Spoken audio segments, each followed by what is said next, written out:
Kwento ni May Tobias Papa. Ngayong araw na ito, maaga akong gumising. Inaantok pa ako nang binihisan ako ni nanay. Sasama ako sa kanya. Araw ng palengke ngayon. Makinig ka ng mabuti, ang sabi ni nanay.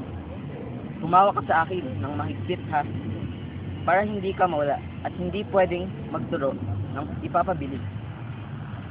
Opo nanay, pangako po, ang sabi ko. Tig-isa kami ni nanay ng bayong. Ang bayong ni nanay ay malaki at makulay. Ang bayong ko naman ay maliit at kulay dilaw. Maingay sa palengke, nagsisigawan ang mga tao. Pero hindi galit, masaya. Parang ang lahat ay magkakakilala. Suki, Suki, bili ka na sa akin, Suki. Hindi ko gusto ang amoy ng palengke. Amoy karne, manok, at isda. Ngunit bakit sila tuwang-tuwa naman si nanay sa kaaamoy sa mga iyon? Mainit sa palengke at saka maputi.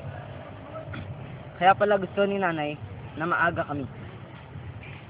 Masikip ang palengke kapag magtatanghali. Mababait ang mga tindera sa palengke. Pinatikim kami ni nanay ng kanilang sari-saring tinda. Pakwan, lansones, bibingka. Pinuno din nila ang aking maliit na bayong ng iba't ibang bagay. Maraming makikita sa palengke. May kakatwa, may nakakatakot, at may magagandang bagay. Ay, at ang ganda ng isang munting pulang kalan na may munting palayok. Ang sarap magluto-lutuan. Pero may pangako ako kay nanay. Pagod na pagod kami ni nanay. Mahirap palang mamalengke. Pagdating namin sa bahay, tinulungan ko siyang iligpit ang aming ipinamili.